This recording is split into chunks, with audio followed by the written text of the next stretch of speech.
નમસ્તે વિદ્યાર્થી મિત્રો, ધોરણ 8 વિષય हिंदी। गद्य 1 पत्र एवं डायरी। अपने से दूर बसे संबंधियों, मित्रों, परिवारजनों तथा विभिन्न अधिकारियों को पत्र लिखने की आवश्यकता रहती है। पत्रों के द्वारा हम अपनी बात अत्यंत सुगमता से उन तक पहुंचा सकते हैं। आजकल दूरभाष, टेलीफोन, तार, Telegram, email, internet, mobile phone आदि द्वारा भी यह कार्य किया जाता है। फिर भी पत्रों का महत्व कम नहीं हुआ है, क्योंकि पत्रों के द्वारा विस्तार से अपनी बात व्यक्त की जा सकती है। पत्रों के द्वारा विचारों को प्रेषित करना अन्य साधनों की अपेक्षा सस्ता है। अधिकारियों तक अपनी बात पहुंचाने, शिकायत करने, आवेदन या प्रार्थना आदि के लिए केवल पत्रों का ही सहारा लिया जा सकता है, अन्य साधनों का नहीं। इसीलिए आज भी इतनी सुविधा के कारण भी पत्र का महत्व कम नहीं हुआ है। टेलीफोन, मोबाइल, ईमेल जैसी अत्याधुनिक सुविधाओं के बावजूद पत्र लेखन का आज भी अपना महत्व है। मित्रों, परिवारजनों तथा संबंधित अधिकारियों को पत्र लिखने के अवसर आते ही है। अंततः पत्र लेखन की कला का ज्ञान होना आवश्यक है। संदेश व्यवहार की परंपरा बहुत पुरानी है। पुराने जमाने में प्रशिक्षित कबूतरों द्वारा पत्राचार होता था। फिर यह काम संदेश वाहकों द्वारा होने लगा। राजा महाराजाओं के जमाने में पैदल या घुड़सवार संदेशवाहक संदेश पहुंचाने का काम करते थे। आधुनिक युग में डाकघर पत्राचार का दायित्व संभालते हैं। पहले केवल पोस्ट कार्ड का उपयोग किया जाता था, फिर निजी पत्रों की गोपनीयता के लिए लिफाफे का उपयोग होने लगा, फिर अंतर्देशीय पत्र का भी उपयोग शुरू हुआ। आजकल टेलीफोन संदेश व्यवहार का श्रेष्ठ साधन है। अब तो मोबाइल और इंटरनेट की सुविधा भी हो गई है। इनसे संदेश व्यवहार के क्षेत्र में अद्भुत क्रांति आ गई है। फिर भी पत्र का महत्व कम नहीं हुआ। आज हम देखेंगे कि पत्र कैसे लिखा जाता है। पहला, पता और दिनांक। पत्र लिखते समय सबसे ऊपर दाहिने कोने पर पत्र लिखने वाले का पता लिखिए, उसके नीचे दिनांक लिखिए। दूसरा, संबोधन और अभिवादन। उसमें हम देखेंगे घरेलू पत्र। जिसके नाम पत्र लिखा जाता है उसके साथ पत्र लेखन के संबंध के अनुसार बाईं ओर संबोधन लिखा जाता है, जैसे पूज्य पिताजी, प्रिय मित्र। इसके नीचे दूसरी पंक्ति में उचित अभिवादन लिखना चाहिए, जैसे सादर प्रणाम, सप्रेम नमस्कार। अब हम देखेंगे कार्यालयी पत्र। कार्यालयीन पत्रों में सबसे पहले बाईं ओर सेवा में लिखा जाता है। फिर जिसे पत्र लिखना हो उसका नाम और पता लिखा जाता है। उसके बाद विषय या संदर्भ शीर्षक लिखकर उसमें कम से कम शब्दों में पत्र का उद्देश्य स्पष्ट किया जाता है। फिर उचित संबोधन लिखा जाता है। अब हम देखेंगे व्यावसायिक पत्र। व्यावसायिक पत्रों में सेवा में के स्थान पर प्रति लिखा जाता है। शेष भाग कार्यालयी पत्रों के समान ही होता है। तीसरा, पत्र का मध्य भाग यानी कि विषय वस्तु। मित्र या रिश्तेदार को लिखे जाने वाले पत्र के आरंभ में कुशल समाचार तथा पत्र पाने की बात आदि के बारे में लिखा जाता है। इसके बाद पत्र से संबंधित चर्चा उचित विस्तार से की जाती है। अंत में जिसे पत्र लिखा जाता है उसके परिवार के प्रति शुभेच्छा और आदर प्रकट किया जाता है या उसे पत्र का उत्तर देने के लिए कहा जाता है। चौथा, पत्र के अंत में दाहिने कोने पर छोटे बड़े के संबंध के अनुसार आपका आज्ञाकारी, शुभेच्छुक आदि शिष्टाचार सूचक शब्द लिखे जाते हैं। अंत में पत्र लिखने वाला व्यक्ति अपने हस्ताक्षर करता है, जैसे कि आपका आज्ञाकारी शिष्य सुनील। इस कोष्ठक से पत्र लेखन में संबोधन, अभिवादन और समाप्ति कैसे लिखते हैं आज हम यह देखेंगे। तो इसमें 4 भाग है, पहला, दूसरा, तीसरा और चौथा।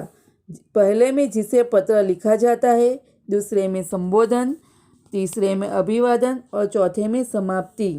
तो उसमें पहला है जिसे पत्र लिखा जाता है, तो उसमें पिता, माता, चाचा, गुरु आदि को संबोधन, पूज्य पिताजी, परम पूज्य, अभिवादन, सादर प्रणाम, सादर चरण स्पर्श, समाप्ति आपका आज्ञाकारी पुत्र, आपका शिष्य, आपका लाडला।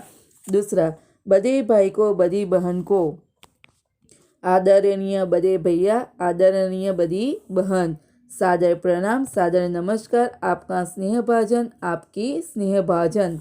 तीसरा, पुत्र को, पुत्री को, चिरंजीव, वश, प्रिय पुत्र, शुभ आशीर्वाद, शुभाशीष, तुम्हारा, तुम्हारी, शुभेच्छुक, हितचिंतक, हितेशु।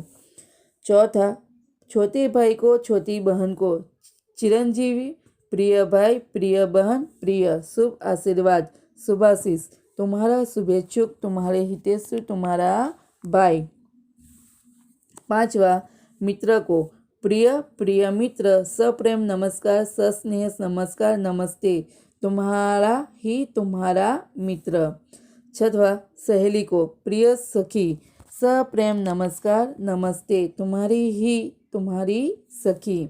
सातवां, दुकानदार को, मैनेजर या अधिकारी को, महाशय, महोदय, भव दिय, आपका विश्वास पात्र।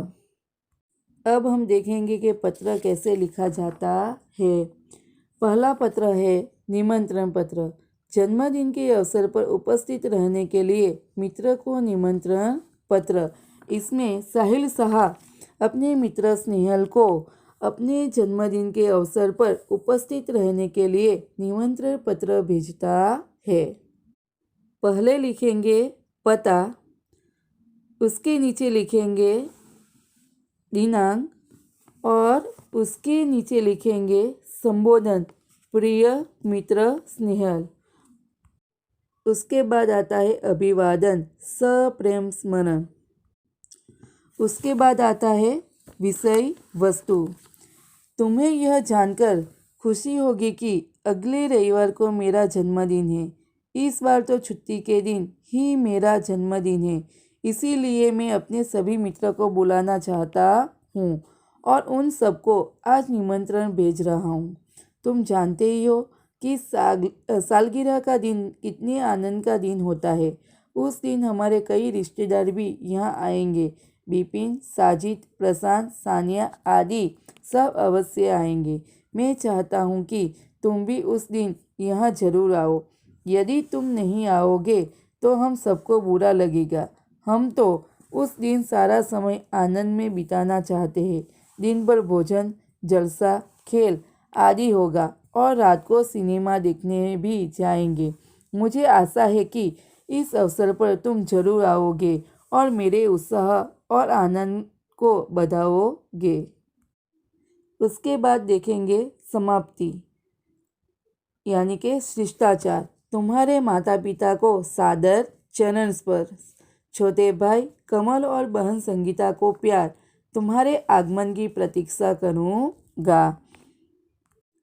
तुम्हारा मित्र साहिल शाह। दूसरा पत्र, बधाई पत्र। पहले पत्र में हम देख गए कि साहिल अपने मित्र स्नेहल को अपने जन्मदिन के अवसर पर उपस्थित रहने के लिए निमंत्रण पत्र भेजता है। अब हम देखेंगे बधाई पत्र कि स्नेहल अपने मित्र साहिल के जन्मदिन के अवसर पर नहीं जा सका, इसीलिए उसे बधाई पत्र लिखता है। तो पहले हम पता लिखेंगे, बाद में प्रिय मित्र साहिल, सप्रेम स्मरण, कल ही तुम्हारा पत्र मिला तो हम सब बहुत खुश हुए।